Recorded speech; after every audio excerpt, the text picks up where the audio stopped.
Malaking blessing kung ituring ng kapamilya actress na si Andrea Brillantes ang taong 2026 dahil siya ang napiling Tanduay Calendar Girl 2026. Dahil sa matagal na rin niya itong pangarap at super saya at excitement ang kanyang naramdaman.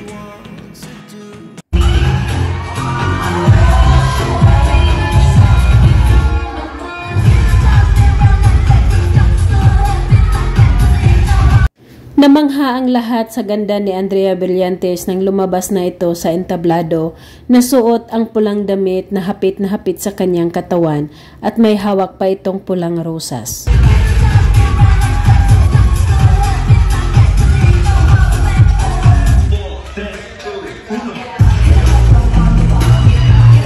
Maraming dumalo ng mga iba't ibang social media influencer para lang masaksihan ang official na pagpakilala kay Andrea Brillantes bilang Tanduay Calendar Girl 2026.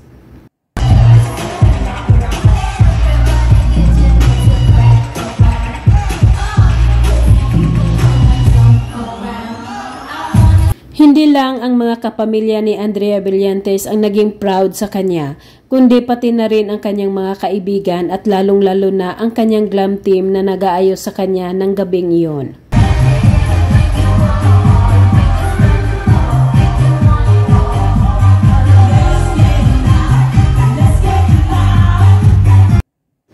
Rumampa na parang beauty queen si Andrea Brillantes na talaga namang super nababagay sa kanya ang kanyang pulang dress at kanyang mahabang buhok.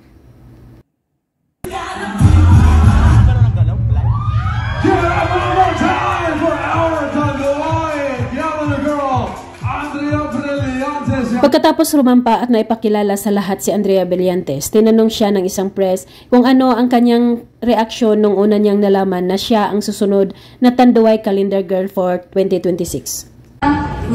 Ako? Talaga ba? Oh my gosh! Doon napaisip ulit ako. Wait, ready na ba ako? Ready na ba yung mama? Dahil siya ang napiling model ng Tanduay, siyempre pinakita ni Andrea Brillantes kung paano tikman or inumin ang naturang produkto habang nasa stage siya.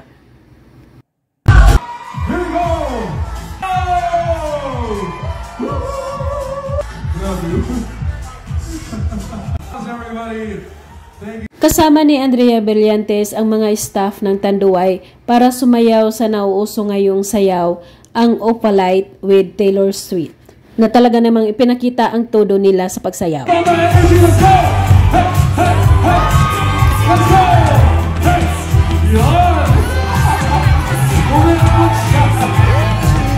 Sa huling mensahe ng dalaga, pinasasalamatan niya ang CEO ng Tanduay sa buong pagtitiwala nito sa kanya para maging isang Tanduay Calendar Girl for 2026. Our big bosses, and most especially to Mr. Kyle Tan, maraming salamat po. And sa mga friends ko na nandito to support me,